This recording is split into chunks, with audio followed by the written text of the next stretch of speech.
So present అయితే budget గురించి అయితే రన్ అవుతుంది. ఈరోజు మనకి బడ్జెట్‌లో అయితే అనౌన్స్‌మెంట్ చేశారు. 12,00,000 వరకు ఇన్‌కమ్ టాక్స్ పడదు అని చెప్పి. బట్ స్లాబ్స్ పరంగా చూసుకుంటే 0-4,00,000 4,00,000 నుంచి 5%, 8-12 10% ఇలా ఉంది. అదేంటి 12,00,000కి నిల్ అన్నారు కదా అని చెప్పి చాలామంది అడుగుతున్నారు. ఇదేంటంటే 12,00,000 వరకు ఇన్‌కమ్ టాక్స్ పడతది. అంటే మీకు ఏదైతే ఈ కొత్త ఇన్‌కమ్ స్లాబ్స్ ఉన్నాయో, సో 4,00,000 నుంచి 8,00,000 వరకు 5% అండ్ 8,00,000 to 12,00,000 వరకు 10% పడతాయి. బట్ ఎప్పుడైతే మీ టోటల్ ఇన్కమ్ 12,00,000 కన్నా బిలో ఉందో ఇది మీకు రిబేట్ ఇస్తారనమాట. ఈ ట్యాక్స్ ఏదైతే ఉంటుందో ఆ ట్యాక్స్ కట్టక్కర్లేదు. బట్ ఈ ట్యాక్స్ క్యాలిక్యులేషన్ అయితే పడుతుంది. సో ఎప్పుడైతే 12,00,000 క్రాస్ అవుద్దో నెక్స్ట్ దానికి 12,00,000 నుంచి 16,00,000 వరకు 15% ఉంది కదా. సో అక్కడ నుంచి కూడా క్యాలిక్యులేషన్ అనేది మొత్తం అంతటికీ కలిపి పడుతుంది. సో అదొక్కటే చిన్న తేడా. బట్ ఓవరాల్గా చూసుకున్నట్లయితే మాత్రం ఇది 12,00,000 వరకు ఎగ్జంప్షన్ చేయడం వల్ల మిడిల్ క్లాస్ వరకు అయితే మంచి డెసిషనే.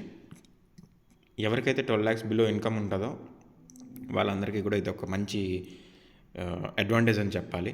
ఎందుకంటే మనం చూసుకున్నట్లయితే దీనికి మెయిన్ రీజన్ మనకి జీడిపి అయితే పడిపోతుంది.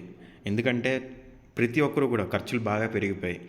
రోజువారీ ఖర్చులకు కూడా మనకేంటంటే క్రెడిట్ కార్డ్ నుంచి యూస్ చేయడం, లోన్స్ తీసుకోవడం, పర్సనల్ లోన్స్ తీసుకోవడం, అన్సెక్యూర్డ్ లోన్స్ తీసుకోవడం. అంటే ఇప్పుడు మనం చూసినట్లయితే చాలా యాప్స్ వస్తున్నాయి మనకి. యాప్స్ ద్వారా చాలామంది మనీ తీసుకొని దానికి బలైపోయిన వాళ్ళు చాలామంది ఉంటున్నారు. సో ఇవన్నీ కూడా మనకి తక్కువ ఇన్కమ్ స్లాబ్స్లోనే జరుగుతున్నాయి. సో దీన్ని అవాయిడ్ చేయడానికి ఇన్కమ్ ట్యాక్స్ పెంచాలి అని చెప్పి చాలామంది వరకు కోరుకున్నారు. అండ్ ఈరోజు దానివల్లే ఆల్మోస్ట్ డబుల్ అనమాట. ఇంతకుముందు 7,00,000 వరకు నిల్ ఉండేది. సో ఇప్పుడు 12,00,000 వరకు నిల్ చేశారు. సో అదైతే మంచిదే. బట్ ఓవరాల్గా చూసుకున్నట్లయితే ఈ స్లాబ్ చేంజ్ అయితే మాత్రం పెద్దగా ఏం లేదు. చూడండి, ఇంతకుముందు మనకి 3,00,000 వరకు 0 ఉండేది. 3 నుంచి 7 వరకు 5% అండ్ 7 నుంచి 10 వరకు 10%, 10 నుంచి 12 వరకు 15, 12 నుంచి 15 వరకు 20. సో 15,00,000 అబోవ్ అయితే 30% పడేది.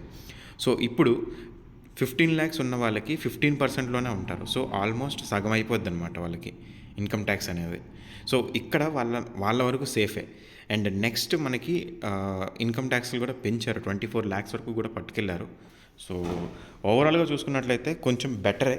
మనకి ముందు కన్నా కూడా ట్యాక్స్లు కూడా తక్కువే కట్టాల్సి వస్తుంది ఎలా చూసుకున్నా సరే.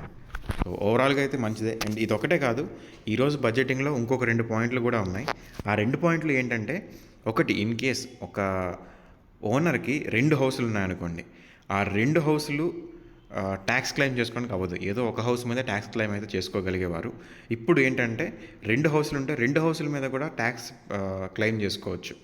అండ్ దాంతోపాటు అద్దె మీద టీడీఎస్ని మినహాయించేవారు. సో దాన్ని ఇంతవరకు 2.4 lakhs వరకు ఉండేది. ఇప్పుడు దాన్ని 6 lakhs వరకు పెంచారు. సో ఈ రెండు కూడా మిడిల్ క్లాస్లో మనకి హౌస్ కొనుక్కునే వాళ్ళకి చాలా ప్రయోజనం అయితే ఉంటుంది. అండ్ 2025లో మనకి మల్టిపుల్ హౌసెస్ అనేవి మనకి గవర్నమెంట్ అయితే ప్రమోట్ చేస్తుంది. సో ఇప్పటి నుంచి అయితే మాత్రం డ్రీమ్ రెంటల్ ఇన్కమ్ కింద అయితే దాన్ని పన్ను మనకు చెల్లించాల్సి వచ్చేది. సో ఇప్పుడు రెండో ఇంటి నుంచి ఎలాంటి ఇన్కమ్ లేదు, అంటే రెంటెడ్ ఇన్కమ్ లేదు అందులో. ఇన్ కేస్ అంటే కొంతమంది ఉంటారు ఇక్కడ వాళ్ళు ఉండడానికి, అంటే సిటీస్లో ఉండడానికి వాళ్ళు ఒక హౌస్ కొనుక్కుంటారు, అండ్ పేరెంట్స్ ఉండడానికి వాళ్ళ ఊర్లో ఒక హౌస్ కొంటారు.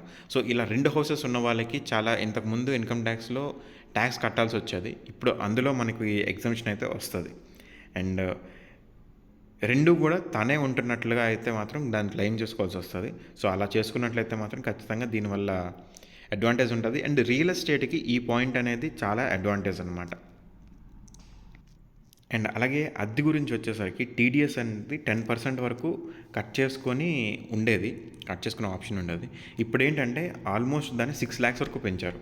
సో మనకి 36,000 40,000 అద్దెకి ఇస్తున్నారు. ఇప్పుడు అద్దెలు అనేవి చాలా పెరిగిపోయాయి. సో దానివల్ల మనకి ఇక్కడ మనకి టీడీఎస్ క్లెయిమ్ని కూడా 6 lakhs వరకు పెంచారు. అది కూడా హౌసెస్ని అద్దెకిచ్చే వాళ్ళకి కూడా మంచిదే. సో రియల్ ఎస్టేట్ పరంగా కూడా ఈ 2 పాయింట్లు చాలా మంచి పాయింట్లనే చెప్పుకోవాలి.